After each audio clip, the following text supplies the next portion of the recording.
We started streaming. Hi everyone. We're not ready. We're not ready. But you'll just watch us here as we get ready. We will get started really soon. Like 1 minute. I clicked the wrong button. And we're live. Thank you for joining us. We will start in less than a minute here. If you're with us live, feel free to say hello. We may or may not see that pop up on our several screens that are here, but we'll try our best if you say hi to say hi back. We will get started soon. Hello everyone in the cyber world here. The cyber world. Social media, cyber world. I'm getting old. So are you going to take off the start video thing then? You should probably take it off. Yeah. Yeah. We'll tell our people. Yeah. Okay. Okay. So let's let them in. Let's let them in the room.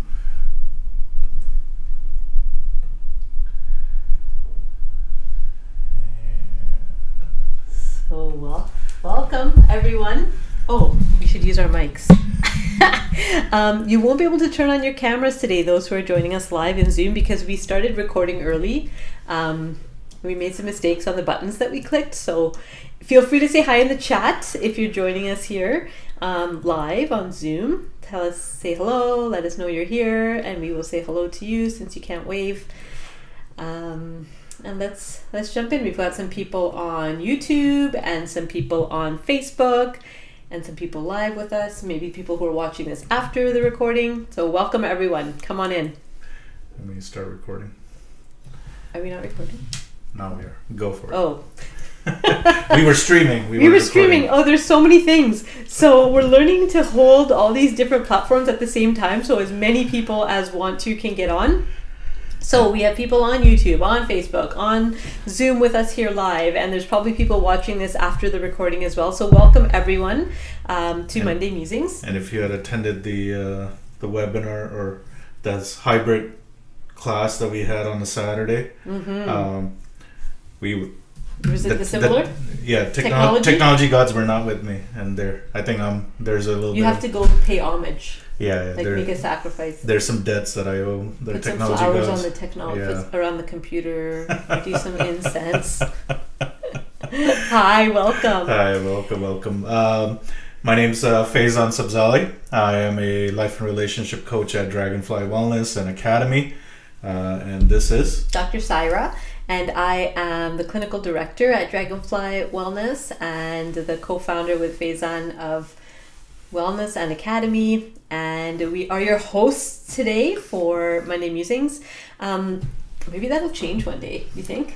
It might. There'll be different people. Things are changing. We're really fast. We're doing so many things we can't keep track of. We've increased the number of practitioners at our place. So there's now the Wellness Center and the Academy is growing with the offerings. Like within weeks, right? Yeah, it's just really moving fast. We're excited. And there's some things that are going to get more interesting and rich, and other things that are going to fall away. I don't think Monday Musings is here for a while. Yeah, and I think we're glad. One of the things we've talked about this before, not just from a wellness perspective, but that we have other people in our lives who do wonderful work. We have other practitioners, and we want you to be able to hear from other people. Saira and I do our best to share our expertise, our knowledge, but we're limited by our own set of knowledge, also with our life experiences. Life experiences that we've had, right? Like so.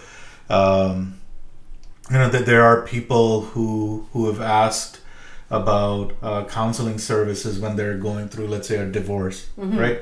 That's not we can provide some guidance, but that's not a lived experience. And that's not a training that we have. Yeah. And we don't know what it feels like to actually go through the court system, all of those things, but we now have a counselor who's been through that and who helps people through all of that work, right? So I think the idea being I was listening to something, and it was around the spiritual realm. Mm-hmm.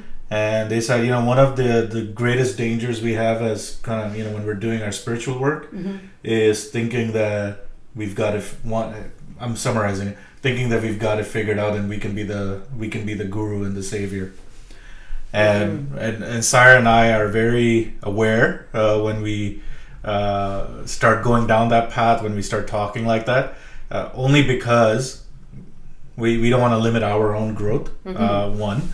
And two, we don't know everything. No.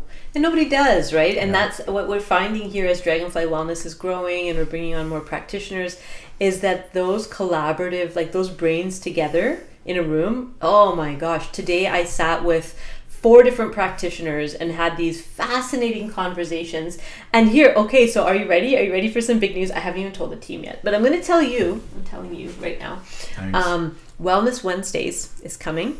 Probably this week. So on our YouTube channel, you know how we have Therapist Thursdays where I do a little chat about something therapy related? Well, now we're adding Wellness Wednesdays where I'm actually sitting with one of our practitioners. Sometimes you'll see me on the screen. Sometimes it was a bad angle, so you might not see me on the screen. You're like, oh, the camera wasn't in the right spot. But you'll hear me, and just kind of having a chat with our different practitioners about what they know. And so today I sat with Dr. Kim, and she talked about nutrition and the digestive system, fascinating stuff that I had no idea about. Shelly, who's our new realignment massage. She does realignment massage and lymphatic massage. She's worked with a lot of cancer patients. I sat with her and she was talking about what she does. And then we had Chelsea, who's doing somatic coaching and helping people to doing that somatic realignment work through different activities like Qigong or yoga or breath work or different things that she knows about. And then Lucas, who's our therapist, he might actually be on Therapist Thursdays. I might put him, I don't know. It's all a thing. So there's going to be more activity. Is there a link? You just go on our YouTube channel. So Dragonfly Wellness TV is our YouTube. If you go on YouTube and you search Dragonfly Wellness TV, you'll find us. And all of the recordings are there. So even if you don't make it for Thursday, you can watch it after. So there's actually nothing live on those days. It's just things that we're recording and putting out in the world as we get it and just putting it on those days. So that's where you find it. So the reason I wanted to mention that is today's topic and then this month's topic around communications. Lucas did a little talk on Thursday. It goes live, and I think he'll go live this Thursday as well on Facebook, on our Facebook channel. Channel page, Dragonfly Wellness Center. And he was talking about communication, and we're talking, and again, the idea being that we want to share these different ideas and different perspectives. And we want to hear your perspectives. I think that's really important for us because when you ask questions, we may not even have thought of a situation where something might apply. We may not even have thought of the way you think of it, right? The way you language it. And I think it's important that we can then share with the rest of the community. So whether that's people joining us live and sharing through the chat or people watching afterwards and putting in the comments in the YouTube recording, like however you want it, let's continue the conversation beyond. And so from a communication perspective today, you were talking about love language. Love languages. Was that this week? Yeah. It's all blurring together. So love language that you kind of recorded for your Therapist Thursdays, and how we assume other people have the same language or same way of same value system. I think I think the language is a big piece for me. One thing that I've been thinking about is the value system, right? Like, because the language that we speak with, the tone we speak with, how we communicate, sometimes also communicates the value. Okay, give an example. So, because I know how much you love it, if it's about plants, I'm happy to hear. No, there's nothing about plants. Oh, well then. You and your plants. We bought some plants today. Did you see? Of course you did. We bought 5 new plants for the office because one of the people who's there is also a plant lover. So now I have someone else. She has 5 plants in her room, so I get more. So you communicating just there. Yeah. right? Like a helicopter going somewhere. All the different places in my brain. And a misguided helicopter just took off and went somewhere where I'm like, wait, right? But the way I speak sometimes is like very direct. Like the amount of speaking I do on Monday Musings is probably more than the whole week. Yeah, it's probably 70% of my communication for the week. Verbal. Yeah. Unless I have like other conference voluntary meetings or whatnot. But kind of as a regular basis, this is probably 70%. Right? And this is the only way I get him to talk, folks. Just bring him to Monday Musings. He's got to talk. So good. And part of it is I value precise, direct conversations. You have succinct. Yeah. Right? So like when you ask me questions or you asking for examples, like you asking me questions, I'm like, yeah. And I'm like can I get some enthusiasm behind that? How was that outing? Good. I'm like, if you asked me that question, that would be a 5 to 8 minute conversation. Right. But also you value, at least from pictures. your perspective, I like storytelling. you value storytelling, you value pictures. You want to be able to place yourself in the experience. In the experience. That's why you're asking the questions. When I ask a question, I just want to know the facts. Yeah, A to B, right? Like, but it's based on what we value, right? Neither is right or wrong. There's another plants person on our call. Plants are good for any space. See what we did there again? I just went somewhere else. This is how and squirrel mind. So how many people squirrel mind this one? But here it's a real like live demonstration. How many people have this with someone in their life where you're very kind of like to the point and you like things to be direct and the other person is just really not, or vice versa, where you're somebody who likes to tell a story and kind of create a scene in the people's minds and they're like, can you just get to the point? Tell us in the chat. Yes, someone's saying yes. Are they direct? So are you the direct or are you the meandering? Direct or meandering? When you just say yes, it feels like you're direct. That's a short answer. No, but in all honesty, direct, yes. Yep. In all honesty, it's just, I think what we're trying to say is there are these languages which we'll talk about, the love language. We've talked about it before. You know about these probably already. Yeah, we've spoken about it here, but you've heard it other places. It's all fine. Well, I think my point was that there are certain values that we speak of, and sometimes when we say, well, I want you to talk like me, right? Or like be precise. Be precise. When I try to control you, to be precise, or when you try to control me, like, can you tell me more? Like, you get mad at me sometimes. Like, but I don't. Yeah, sometimes, all the time. When I do, it's like, how was your men's group? Great. But I think beyond all of that, there is this agreement to say, oh, okay, it's okay. Well, like that's that, and that's not personal, right? It's not that you don't care about sharing your story. It's just that's how you communicate. So here we go. Long story long is me. There's no long story short. So see that person's answer. Long story long is me. There's no long story. That's 10 words, and the other person just said yes.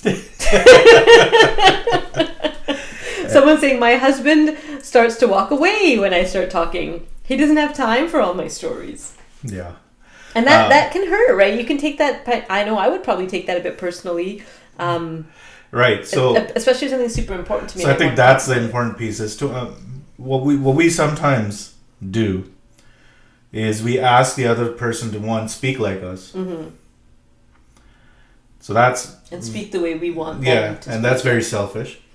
Second, the second way we're selfish is that then we don't care about how they actually want to be spoken to or shared with, all of those things, right? So I think it's being able to balance that. So like even with my men's group, sometimes it's great because I still need to process. I'm not creating stories. I'm not trying to paint pictures with it. And you don't tell me because of confidentiality. Well, there's that. I don't so maybe people's life story. I just want you to say, yeah, it was good, or I enjoyed it, or like more than one word. You want to know what the insights were really for me. For you. Yeah. Not what they all. Except I need to process.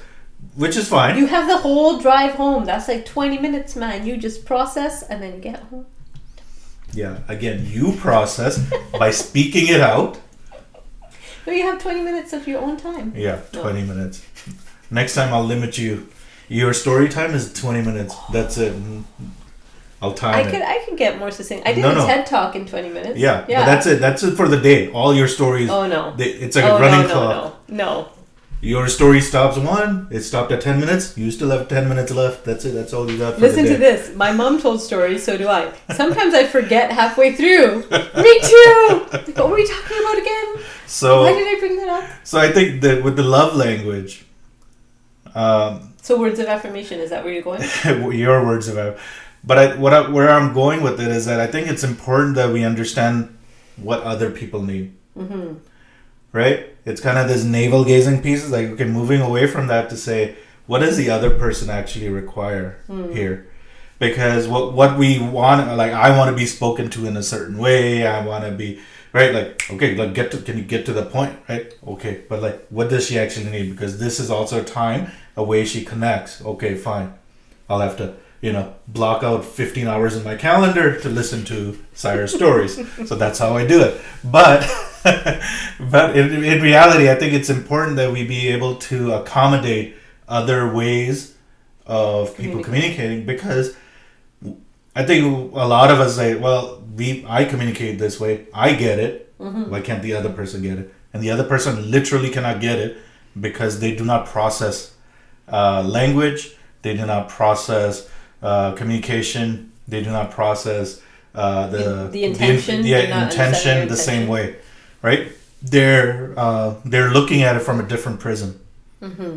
right? So like if one person is looking this way and the other person is looking that way, you're talking about two different things sometimes. Even though let's give some practical examples. So anyone who's here with us before we sure you can ask. Go ahead, finish your thought. I was let's talk about the actual love languages now. Okay. Right, like what they are. Yeah. And then we can say, right, like I see something one way and the other person sees another way. Yeah. Let's do that. Let's go through what are they, and then we'll talk about our examples. See if you would have let me finish, then you would have said it yourself. Yes. And then you can go for it. So you already know the love languages, right? So there's 5. So there's, in no particular order, words of affirmation. Go for it. What? Nothing. What was that look? Because I said my own first? Of course. Words of affirmation and physical touch. Both yours. And then quality time, gift giving, and acts of service. Those are the 5 love languages. What I really like about thinking of things in love languages is that then we're not, what's the word? Like when you pathologize. So we're not pathologizing gift giving, words of affirmation, acts of service. We're not pathologizing any particular kind of communication. So we're not saying, oh, she never ever told me she loved me the whole time I was growing up. Right. Because her love language was not words of affirmation. Her love language was acts of service. Right. Or my mom never cooked me one meal, whatever. Well, because her love language was not acts of service. It was physical touch or whatever. Right. So then we're actually trying to see where the love was there, rather than saying they didn't do it the way I wanted Now, of course, when we're doing kind of healing work from the past, it's important to acknowledge that, sometimes I didn't get my needs met because this was my love language. But acknowledging that's not because your parent or sibling or whoever was flawed. It's just they spoke a different language that you didn't receive. Like they were speaking Portuguese and you were speaking Swahili, and there was a disconnect. And it's not because somebody wasn't trying to be understood or wasn't trying to care. It's just a different language, right? Right. And so if there's an example, right? So... but I'm curious about this comment first before we... Oh, okay. So 4 in a row. Same here. What was that connected to? 4 in a row. I am not sure. I don't know. It's probably something maybe you said. 4 people being storytellers, I guess. I don't know. Oh, maybe. Maybe, yeah. So the person, the direct person said yes, and then we had 1, 2, 3, 4 people who said we are storytellers, and they wrote a lot about it. There are other direct people. They're like, it's not even worth my time. We don't even need to say yes. It's not even worth the time to write the message. They don't need to know. So part of it is, right, like, so one of the things I like doing, like my love language is quality time, and second, kind of the background, is active service.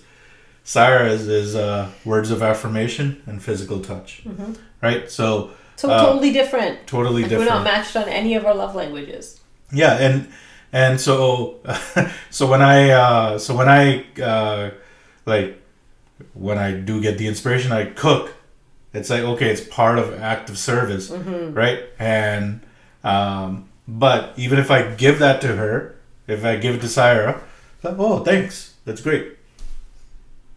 But if it didn't come with, yeah, I made this for you because you're awesome. Here, that right, like that would take it to But the the next other level. day when you made that food, I knew that was. But love I know language. it's taken like 14, 16, 17 years to be It's like, just a few okay, years to yeah, figure that out. that we're trying, right? That what's happening here? Oh, like, oh, okay, this, he's just saying I love you, thanks, With the right? food, Like, we could take it as that. But I think, like when I first tried it, when we met, cooking eggs, that wasn't an act of service. That was. Have we told you our egg story? Oh my god! Don't tell them the egg story right now. Told you But the story. You gotta go ahead, the tell story. them the egg story. Okay, detour. Are you ready for this egg story detour? So imagine this. Okay, here's the story. I'm going to paint the picture. Sorry, direct people. You just have to hold on for dear life for the next couple of minutes. Sorry. Okay, so here we are. We're in California. We're meeting for the first time. For the direct people, Sarah's crazy. Go.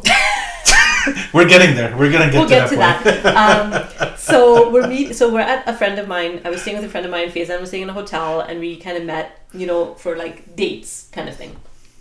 And so he came over, and my friend was like, "Let's invite him over for breakfast," right? So invited him over, and he's like, "Let me cook you breakfast." Now, for those of you who know my family, my extended family, there's this thing about there's a right way to cook eggs.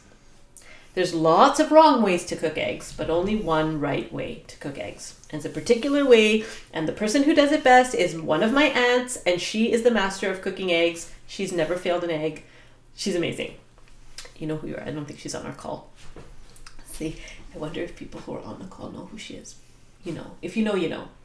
She's like the master. Like, she cooks it in ghee, and then there's like the right amount, and then she pour, like, just so good. Okay. So I grew up eating these like incredible, love-packed, delicious fried eggs whenever I went to her house. So good. And I learned how to make eggs like her because they were just so good. So all these years, I make the eggs in our household because my mom and everybody's like, there's a right way to make an egg, and people don't do it right, except me and my aunt, the only ones. Get to the point. Okay. So this is the backstory with which I'm coming in. There's a whole narrative around eggs in my mind, which he knows nothing about. Nothing about. Okay. So we're here. We're meeting for breakfast. Faizan's like, let me cook you some eggs. So what do you think happens? He cracks an egg, breaks the egg. So now it's not the perfect fried egg. He's like, that's okay. I'll eat that one. And I was like, yeah, you will. I'm not eating that egg. Then he cooks another one. Breaks that one. Now it's 2 broken eggs that he's cooked that I'm not going to eat. And I can feel inside of me, like, the tension is rising. Like, the heat is rising. I'm like, this guy can't even cook an egg properly, right? So it's like, heat is rising. I've just met this guy like 2 days ago. We were kind of talking online, and now we're meeting in person. And I'm watching him cook the egg. So he tries a 3rd egg. Breaks that. 4th egg, breaks that. My roommate's like, I'll eat those 2 eggs. Now we've gone through 4 eggs. 5th egg, breaks that. So with the 6th egg, I decide, you know what, I'm just going to make the eggs. I break an egg, and another egg, and another egg. And I think we went through 10 eggs. No, we went through the whole thing. Or the whole 12? Mm-hmm. You didn't eat. I was in such a state, it was like, you know when you're doing something crazy and you know you're being crazy but you can't stop yourself? It's like the captain is just gone, sheriff's completely in charge. Like, this is before I even knew about the captain and all that, and I was just like fuming. Like, I felt like a child that's like, you're not doing it right. Why can't I just have my freaking eggs? I was just like so heated up, but I had to be nice because I just met this guy. So I was like trying to Well, yeah, you were so nice. Well, I was. Because we couldn't tell. It could have been way worse, Faze. Yeah, we couldn't tell. Have you met where I come from? It could have been way worse. We couldn't tell. Well, I was like, and I was just like, how is this happening? But you know what I realized after years later, kind of learning about the law of attraction, is that I had aligned to this really like fritzy energy in that moment. And it's like nothing could have gone right? Because I was so out of alignment. I was so wound up about this. I was making it mean such a huge thing. There was no way anybody could have cooked a good egg, not even me. So that's our egg story. And I'm telling it in a different way now because there's like insight in that. But at the time, he was just like, this bitch be crazy. I'm not cooking her eggs ever again. Right? Here's someone saying, don't you hate it when you have to be nice against your wishes? And somebody else saying, when did you tell Faizan about the right way of cooking eggs? I never told him. I just made the eggs from then on. And then scrambled eggs or whatever other kind of eggs, he can make those. But the proper, perfect fried egg in our household, I make fried eggs. Our kids eat it. His egg... They don't care about her. But the way that... So here's the other thing, is the way that you like eggs is different than the way that I like eggs. Exactly. Even the fried egg, right? So you like a little harder. So the perfect egg for my entire family isn't the perfect egg for Faizan. He doesn't see that as a perfect... He's like, that's gross. I wouldn't eat an egg like that. So all that to say, the act of service that he was trying to do to demonstrate to me that I care about you and I want to give you something, I totally missed it. Totally missed that because I was so in my I didn't understand that that's what was trying to happen there. I was just like, can't you cook an egg? Like, what's wrong with you? So that's our egg story. Wonderful. Now you know the egg story. The egg is on our face. Oh, here's a oh, this is not a mouse. No, there's not a mouse. That's why I put it there, so you stop touching the mouse. There's this massager ball. He just put it here so that I would think it's the mouse. Oh my gosh. So yeah, no, I think yeah. Oh, one of my people is saying, man, you would hate my eggs. I break every egg yolk and make sure nothing is runny. I will never cook you an egg, my lovely Syra. Now we know. That's right. When you know, you know. So if Syra's asking for eggs. But you know, right? The person who's writing this, you know the family, and you know there's a way to do the eggs, right? People get all fired up about eggs. Listen, if you ever want to cook Syra an egg, you give her the raw egg and a frying pan and walk away. That's how you make her an egg. Okay, here's the question coming in. Yeah. Wondering if you can give me a hands-on activity that shows an individual, if you're using the captain or sheriff or the first mate, something that should be hands-on. So is this to teach someone else or is this to remind yourself? If it's to remind yourself, I know that tapping, this is the captain, this is the first mate, and this is the sheriff. Yeah. If you're trying to remind someone else, it's because they're in the sheriff. In the moment, you're trying to get them out of the sheriff, and so you doing this will just probably make them more mad. So it's hard once they're already in that brain state to do something. Yeah. If you want to teach them before they're angry. Yeah, before they're angry. Or upset. Yeah, it's a tapping. I think there's a video on that from last week, I think. Yeah. Yeah, on YouTube we just did a video on that called The Captain, and you can watch me kind of demonstrate that hands-on activity. Yeah. I think that the challenge is if you're in it. You're well, how do I know if in my sheriff? If that's a question, it's if you have to ask, you're probably in your sheriff. Right? Because if you're a captain, you know what's going on. You can, you're calm. Mm-hmm. You're calm. You're able to kind of see, okay, if I can keep my emotions in control, you're able to breathe. If your breathing is shallow, most likely in the sheriff. But again, I think if you're asking for okay, in the moment, what can I do for them? You doing anything will be. You can stay regulated, right? So when somebody's kind of elevated, if you stay regulated and you focus on staying, grounded and breathing, so the person with the strongest energy will move the room. Okay, so if you're the one who's deeply grounded, deeply connected, then they can go through whatever their emotional response is and come down from it or leave, right? Or disengage. if you join them as they're getting pulled into sheriff, if now you're also getting pulled into sheriff, now we're not effective. So the best thing we can do for somebody who's spinning out is to put down even deeper roots, even deeper roots, and just hold space for them without shaming them or making them feel stupid or small or lectured, just kind of being there with them, but remaining regulated internally. Right.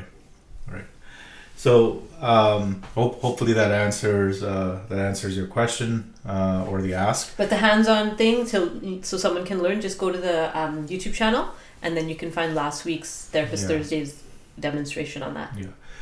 So part of the love language. I mean, again, it's not a perfect science. Oh, but you know what? What's that? So actually, Faizan did speak my love language. That's how our whole relationship started. Yes. Right? Yes. So he wrote me a letter, and that was like him speaking my language, right? A really like expressive, long letter. And that's when you spoke my language. Then I was like, oh, he gets me. He knows me. Yeah. Right? Yeah. Now I don't want to speak it again. But every Valentine's Day, I get a card with some writing in it. Just so you know, tomorrow's like a couple days. You know, oh, man. Days. There's some cards. I brought them on the table. You can just... Do you want to write it? No, you have to write it. I got the card. I can just sign it. If you just write it, I'll sign it for you. You know what to say to yourself. Can't be in my writing. That's too... Get Rabia to write it for you. Just tell her what to write. Okay. Hard it is for this guy, man. So part of the love language conversation is around understanding how some people see their world. Okay. Right? More about that? So again, it's part of that perspective. So gift giving, right, as an example, where generosity is a way I see the world and I want to show that I appreciate you. Okay. Yeah. Same thing with like words of affirmation. Is that I use my words to communicate how I appreciate you. Acts of service. I think you're quality onto time. something here. Let's actually go into the value that's under. I mean, we're making this up just, and you can join us. No, but these are the things I've been thinking. But like, what are the values, right? Yeah. So if you think about gift giving, maybe generosity. What are some of the other values in gift giving that you can think of? Type it in the chat for those who are with us live. So I've been thinking. Let people write in, but like I've been thinking about how we see the world and what we value, because the person gift giving, when they also get a gift, they're also like, whoa, yeah, it's a big that deal. person cares for me, right? Like because it's like, well, that person that does act of service, when somebody does an act of service for them, like, whoa, so helpfulness. I don't even know if I can take this, right? Because it's like, so like same thing with words of affirmation. You can, like, when it comes back to you, it's like, whoa, it's big, right? So yeah. And I think it's part of how I see the world and how I feel the world values me. So generosity, if we were to come up with 5. Yeah. So we have generosity and we're making this up, so there's no research backing, just kind of off the top of our head. So let's say generosity for gift giving. What would you say? Physical touch. What would be the value there? Being seen. Connection. Yeah, being seen, right? Because if I'm touching you, that means I know Presence. you're here. Yeah. Presence, being seen. Yeah. Presence is like, I think is quality time. Quality time. Okay, so being seen for physical touch, presence for quality time. What about for acts of service? I'm saying kindness, caring, loved. I think is that for curious to know, how does one develop love languages? Is it because of an unmet need? I'm not sure. I bet you there's research about it, but as I'm from a clinical, I'm thinking about my clinical practice, it seems like people kind of seem to be wired a certain way. Like children, for example, accept and enjoy all the love languages, but as they grow, there's kind of one that we tend to kind of go towards. So I don't know how we develop it. There's probably something out there. Yeah, but I think like if we talk about our kids, right? Like they have a specific need that they've developed. Whether the needs were met or not, I'm not sure if it was because of that, but I think they're just more into like either making things for you or sitting down and saying, gift giving, or like sit down and play this game with me. Quality time. Right? Like it's like just spend some time with, like, like that. We spent a lot of time with that child that requires quality time, but it's just something and that maybe that's how it is. Like, yeah, or who knows? yeah, It's a we great don't know the question. answer to that, like how it gets developed. But I if I were to guess, I think it's just like we all have different ways, different personalities, right? How we Whether our needs were met or not, because I think one of the things we've been talking about in our men's group is something around why can one person whose needs were not met push through and then another can't, right? And again, this wasn't a right or wrong. It was just like, because even if you're pushing through, you're ignoring a few things, and then it comes back with a vengeance, right? But if you're able to push through and one person can't, it's just a personality. It's that dandelions, orchids and Yeah. dandelions thing. Yeah, Some of and- us are just made a little more tough than others. Right, and not to judge it, right, and being say, okay, what does this person actually need to be able to move past it that the other person And we doesn't. see it with my sister's triplets, Mm-hmm. right? Like there's three different little people, and they all are different in what they need, in their resilience, in their what they're interested in, and they're like not even 2 yet. But already their personalities are starting to form, and we can't even say it's birth order, right? Because they're all kind of like 1 second apart, and we never told them who's older or who's younger, right? So Yeah. I think there's something. Yeah. So I think again, Someone's saying, I feel like children's love languages change as they grow. Yeah, there's probably people in this room right now with us who have lots of piles of paper of pictures that somebody drew you many years ago. Anybody like that, where you have children's like drawings or art projects or whatever that they made you, and it's like they're just collecting and collecting or yarn. from projects that they did, right? And Yeah. and that was the love language at the moment, was Yeah. I want to draw you a picture, and that tells you that I love you. Yeah. And maybe that's still there. Like I know Sajad, I think we have a couple things from him from school, but that's just not his love language. Yeah. So we don't have a big box of it. Right, and I think part of what happens, and part of the growth that all of us have to go through, is, and we've talked about this in our relationship talks and courses, is that we have to give the other person the benefit of the doubt, right? Because if words of affirmation is not my love language, so when you give it, I'm like, Why are you telling me I'm so great? yeah. I know that already. I've got a big head for a reason. So, but part of it was this is also important for her to be able to get out how much she appreciates me, right? But I literally had to grow into it, because I'm like, why are we spending time telling, like it's really important that I tell you how important you are to me, how great. I'm like, okay. but to be able to now open, When you say it like that, it sounds crazy, dude. you are crazy, but it's okay. I love you anyways. But the point being that when we're opening ourselves up, right, to be able to say, can I let that in? A lot of us have a difficult time letting other ways of communication in, right? So like if somebody gives me a gift, I'm like it's really hard for me to accept, but being open to say, okay, this is how that person shares how much they appreciate me, right? And if somebody's spending quality time with you, you're like, do I really have to sit here? just sit here with you while you do your thing? Like That was hard for you in on the beginning. Sunday. Forget beginning. Just this Sunday, did you see me? I was like, we were trying to play this game with the kids, and I was just like, oh my god, this is so boring to sit here. Like trying my best to stay awake, like so not in it, right?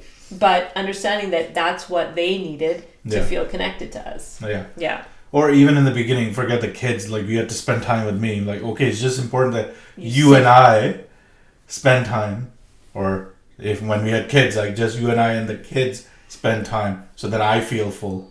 Like how important that was. But it was awkward. Remember, because I was like, on Sundays, for example, we have these big family get-togethers. Well, somebody has to leave. See you next time. Thank you. And we'd have these like Sundays and Saturdays. We'd be like out in the world and shopping and doing this and doing that. And then finally, I remember in our Edgemont house, you were like, can we just be home on Sundays and not invite anybody over and just be the two of us? And for him, that was like the only time that we had in his mind, even though we were seeing each other every single day after work, the whole evening. But that wasn't quality time, right? Right. In your mind. Yeah. It was just to be able to just putter around, not do anything. Sometimes, we're just sitting there watching, but it's like, it's our time just to know, okay, we're okay. But for you, it was awkward, but to let yourself in to say, okay, can I allow for those times, right? And I've developed all sorts of strategies. Like I have a coloring mandala thing that I... I was like, come sit with me while I watch football. I'm like, oh God. And then I'll like grab a something and color or something. Because it's like, for me, just like sitting there in the same space as you just feels so weird not talking, right? Yeah. So I've had to kind of adjust around that. Right. So I think, again... And then this Monday musings, like, look, he's here, words. He's using words for an hour. Calling you crazy. It's okay. Whatever you gotta say. Words of de-affirmation. Defamation. Defamation. But yeah, so I think part of it is for us to be able to be generous with other people and the way they might speak. Right. Which means we have to open ourselves, like, because it's really hard or it's really difficult when we're just focused on what our needs are. Mm-hmm. And so many of us, I think part of it is this phase. Look, if you spent a lot of your life not even knowing that it was okay to have needs, and then finally you're like, oh wait, I'm allowed to have needs, and then start identifying what my needs are, now I want my needs to be met. Agreed. Right? So there's like a period of time, I think, in our growth journey where it feels like I have all of these needs, they're not getting met, right? And so I'm just bitter because now I know that I'm not getting what I need. Agreed. And then there's kind of something that happens after that where it's like, okay, well, it's not really other people's responsibility to fill my, and that's another stage of the journey. Yeah, no, agreed. And I think where I'm going with it is that if you feel like you're having a difficult time having conversations, you're like, we're not connecting. We're talking, but we're not connecting. Pay attention to the other ways that they are sharing their appreciation for you. Right? So they might be doing an act of service. They might not even know the languages, right? Like that's the other thing. The other person slaving away, going to work. But why are you going to work? What, to make money? Like why? Right? Like it's like you get to the point. So like, okay, I can I really it fulfills me when my family has opportunities. Like that literally fulfills me. It's not the work, and it's not just okay. Yeah, we have the money. Like to be able to say, well, yeah, we can invest in this new physical space that we've been able to, right? Like that was like part of an act of service. To be like, okay, yes, I can do that, right? But like that's how I show how much I appreciate and believe in the dream. But if you don't see it that way, you're like, gonna make me cry. Now I'm using words, so now it's actually impacting you, right? Like you never saw the actual act doing it that way, right? But anyways, not to make you cry, but the idea was like, can we see? Okay, why doesn't this person just tell me that they believe in my dream? Now I've had to learn because I know this is what impacts Sarah. Wasn't expecting you to have a little tear in your eye here right now today, but I know this. But like I've had to like do that because that fills me, but I know it doesn't fill her. Why just like, okay, thanks. Right? Am I right? Yeah. Yeah. And then you say it, and I'm like, ah! Yeah. Yeah. So I think again, it's part of like one having to see. Never seen her cry. Really? You've never seen me cry. Come to more Monday music. Yeah. I think it happens once a day. But not necessarily in the Not necessarily on camera though. Maybe we should record it. It'll just be just a bunch of snippets of me snippet. like at work this morning I started crying. Yeah. And I'm like, good thing I wore that waterproof mask. Somebody bought me fries. It was like just so lovely. Like such a beautiful wow, you thought of me while you're out. Yeah. Exactly. Yeah. So again, but you've had to then open yourself up to see that as and As appreciate love, as yeah. love, right? Right. That somebody actually thought of me. But like when we don't see it because they're like, well, does this person care for me? Not saying that that's always true. That somebody getting you gifts or No, but whatever. that person who gave it, her language is gift giving. Yeah. I mean, acts of service. Acts of So it's like an service, okay. act of service because she To knew go I had a out, small lunch, yeah. and like it was just all of it. Yeah. And then remembering what I like and Right. Yeah. So I think part of it is for us is to be able to use this information again to be generous with the other person and say, okay, maybe they're trying to tell me something without words, without service, without whatever it might be, right? right. So I wanted to kind of make sure we address that because I've been thinking about the love language. A lot of information's out there. It doesn't matter, right? Like whether you have 2, 1, 3, doesn't matter. It's being, I think, able to understand what is it the other person actually Trying to say and what do they need, right? To feel important. So when when you cook for me, it's like, whoa, right? Like that to me is a big deal, right? When you, right? Like, so all of those things kind of combine to say, oh, okay, yeah, this person's still in it. But when we don't see it, like when I'm like, oh yeah, thanks for cooking. You never do that. I don't, but okay, maybe like when you tell me how much you care for me, I'm like, The blank face. Awkward. deer in the headlight. No, but like it's being open to that. Oh, okay, wait. Let me open myself up here. Let me let it in. Because this is really important for this person to be given it. So when I say it, but also to be able to give it, right? Because if you just kept on giving it just always was a blank wall, a blank stare, you would stop doing feel it. a distance. Yeah, you'd feel the because distance. when the other person isn't hearing our love language, we can feel disconnected from them, right? If they're not receiving our language, and so it's both knowing my love language, but also knowing the other person's love language. And this isn't just in romantic relationships. This is in families, in work situations. Like people express their care in different ways, and so if we can start to kind of get curious about that, and we don't have to go and necessarily ask and take a survey. Just watch. What is it that they do, or like how do they demonstrate that they care about something or someone? Yeah. You'll see it. Like there's no physical touch, like you were talking about at work. You're like, physical touch might be a little bit weird one, but okay. So that there are other ways possibly of still giving that person their needs, right? Like fist bump, right? Like doing something that says, okay, I'm connected to you. So yeah, whether it's at work. Or other except at Dragonfly, we are a lot of huggers. Yeah, we up are. In there. We are huggers. Yeah. That's the litmus test. Is this person comfortable in hugging? Yeah. Are they good vibes? And not everybody is, but it's a pretty touch. Yeah. Friendly. I mean, not in a gross way. No. So I think that for us is important when we were talking about love language. It's not just the I'm a gift giver or I'm a right. I like and quality like getting locked time. into that and saying, well, they're not giving me what I need. Yeah, they might be giving you what you need through other ways, and to be able to open yourself up to doing it other ways, right? Like I'm sure for Syra, it's still like the quality time is still like, what are you doing, right? Like, but let's go for a drive. As long as we can talk on that drive. And now he's learned to just put on a podcast to shut me up. Right? So I think you'll enjoy this one, Syra. Somebody else can talk to you. Let's pause on your stories. Listen to somebody else's story for a second here.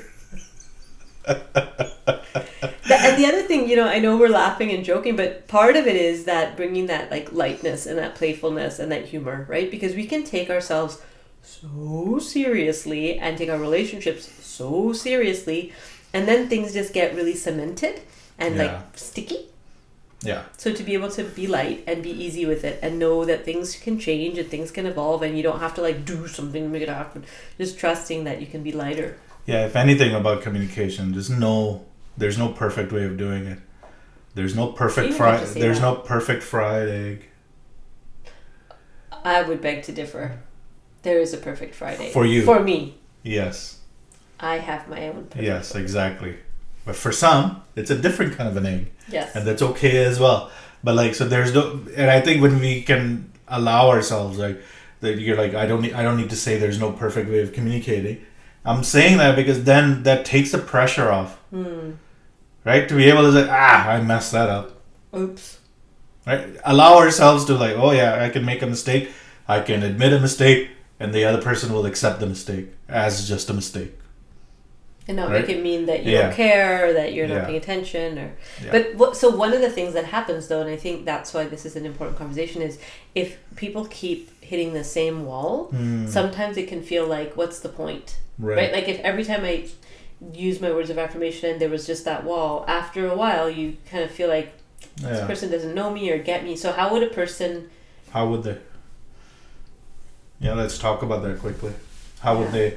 Like, because that is there is an impact, obviously, right? Like, I mean, it's one thing to say, let's laugh it off, allow the mistakes keep on happening. What did I think I shared with in a group earlier, is that right? Like, a mistake repeated more than once is now a decision. Ooh, say that one again. A mistake repeated more than once is a decision. Paraphrasing it. Right, but so it's about accountability. Yeah, it's about. But again, I have to be aware enough to say, "Oh, wait, I'm repeating this," right? And to know that now I'm making a decision to be a certain way.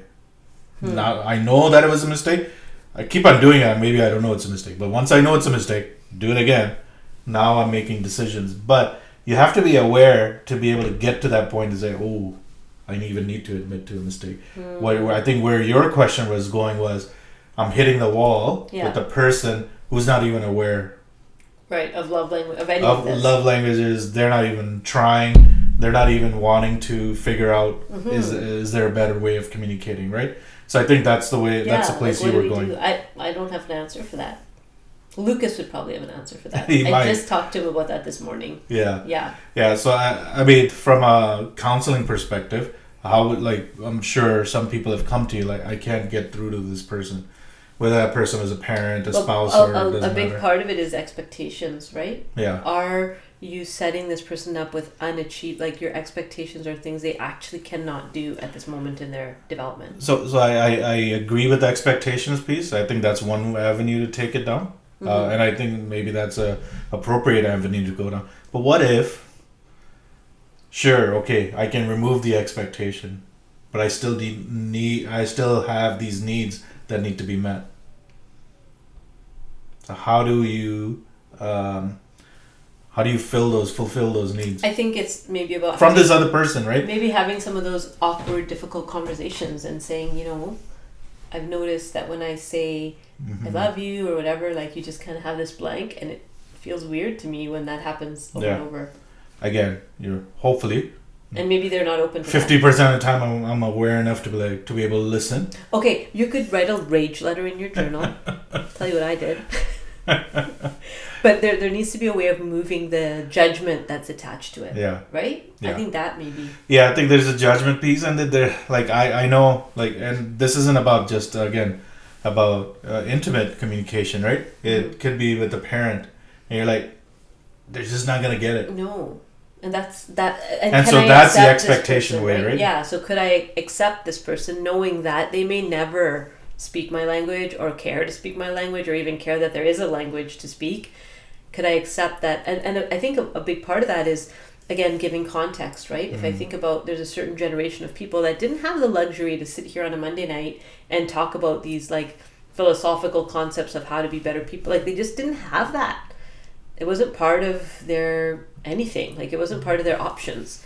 And so if I can give people a little bit of grace in their context, right? What is it that they have as tools in their tool? I can't expect them to cut down that tree if they only in their toolbox have a hammer. They don't have an axe in their toolbox. How are they going to cut this tree down? So I think that's part of. Pound the tree. It'll take a really long time, right? It's not going to be effective. Couple questions here before we close. Faizan, can you explain a bit more about now I am making a decision? Yeah, so actually now I remember I shared this in our men's group on Tuesday last week. Was just around the fact that